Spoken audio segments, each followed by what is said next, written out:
প্রিয় পর্যটক ভোলাবাসী, আমরা আজকে আপনাদেরকে নিয়ে যাব দক্ষিণ আইসা নবীনগর পর্যটন কেন্দ্রের রাস্তার সৌন্দর্য দেখানোর জন্য। সামনে যেটি দেখতে পাচ্ছেন এটি হচ্ছে নবীনগর পর্যটন স্পট। এই স্পটটি সম্পর্কে অনেকেই জানে না। সেই পর্যটন স্পটটি দক্ষিণ আইসা বাজার থেকে প্রায় হচ্ছে 3 থেকে 4 কিলোমিটার দক্ষিণে। সেটি হচ্ছে কুকরিমুকরি দ্বীপের পাশে। সেখানে যাতায়াত করার সময় আপনারা এত চমৎকার হচ্ছে এই রাস্তাটি দেখতে পারবেন। সেই রাস্তার দুই পাশে হচ্ছে ঝাউ বাগান রয়েছে, গাছ রয়েছে যেগুলো হচ্ছে কেওড়া গাছ হিসাবে পরিচিত। এবং এই রাস্তাটি চলার সময় এত সুন্দর বাতাস লাগে যে বাতাসগুলো খেতে আপনাদের অনেক ভালো লাগবে।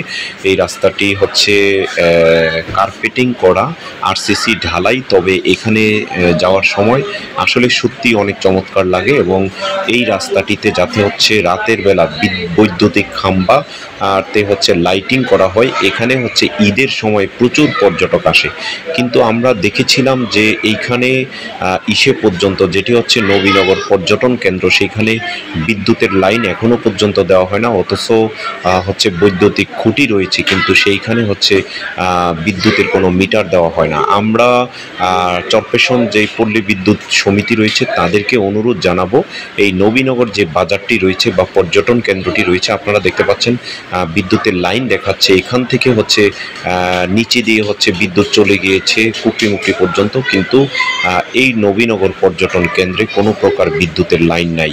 এটি না থাকার কারণে আসলে যারা পর্যটন করতে আসে এই নবীনগর পর্যটন কেন্দ্রে, তারা কিন্তু সেখানে এসে বিড়ম্বনায় পড়ে। এবং যেখানে স্থানীয় বাসিন্দা যারা রয়েছে বা পর্যটন ব্যবসায়ী যারা রয়েছে, এবং এটি একটি মাছ ক্রয়ের হচ্ছে জায়গা। আপনারা দেখতে পাচ্ছেন ছোট ছোট কটেজ বা হচ্ছে টুরিস্ট স্পট রয়েছে। আমরা যেটি দেখতে পাচ্ছেন এটি বঙ্গোপসাগর এবং হচ্ছে কুকরিমুকরি দ্বীপ দেখা যাচ্ছে এখান থেকে, এবং এইখান থেকে হচ্ছে বঙ্গোপসাগর শুরু।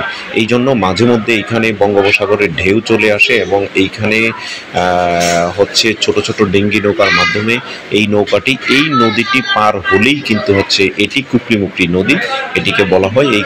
এই নদীটি পার হলেই কুকরিমুকরি হচ্ছে ইউনিয়নে যাওয়া যায় এবং কুকরিমুকরি দ্বীপে যাওয়া যায়।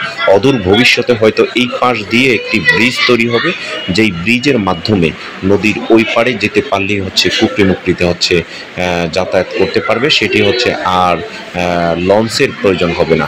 তো আমরা বলবো যে কুকরিমুকরি পর্যটন কেন্দ্রে যাওয়ার জন্য এইখান থেকে যদি একটি লঞ্চ ঘাট তৈরি করা হয়, অথবা স্পিড বোট ঘাটটি যদি এখানে নিয়ে আসা হয়, তাহলে কচ্ছপিয়া না গিয়ে হচ্ছে এখান থেকে হচ্ছে কুকরিমুকরি যেতে পারবে। এবং কুকরিমুকরি যাতায়াতের জন্য এই স্পটটি ব্যবহার করলে এখানের পর্যটন স্পটটিও হচ্ছে সুন্দর হবে। এবং এইখানে যদি একটি পল্টন দেওয়া হয়, তাহলে এখান থেকে হচ্ছে গাড়ি সহ অন্যান্য সব কিছু গাড়ি এবং যারা পর্যটক আসে তারা যেতে পারবে। তো পর্যটক ভোলাবাসী, আপনারা যারা ভোলাতে রয়েছেন এবং দেশে বিদেশে যারা রয়েছেন, এটি যেই দক্ষিণ আইসা নবীনগর পর্যটন কেন্দ্র, আপনারা যারা এখনও নবীনগর পর্যটন কেন্দ্রে ঘুরতে যান না এবং ওখান থেকে এখনও ইলিশ ক্রয় করেন না, তারা নবীনগর পর্যটন কেন্দ্রে যেতে পারেন। নবীনগর পর্যটন কেন্দ্র গেলে এখানে বিশেষ ফুচকা রয়েছে এবং মহিষের দধি খাওয়া যায়, এবং হচ্ছে এখানে চা নাস্তা সহ অন্যান্য সকল প্রকার হালিম এবং হচ্ছে ফুচকা এবং অন্যান্য অনেক কিছু আপনারা খেতে পারবেন। তো পরিবার পরিজন সহ আপনারা এই কুকরিমুকরি যাওয়ার পথে যে নবীনগর দ্বীপ পর্যটন কেন্দ্র রয়েছে সেখানে যেতে পারেন। এখানে আমরা প্রায় 2 থেকে 3 বার গিয়েছি। আসলে এটি দেখার মতো। এবং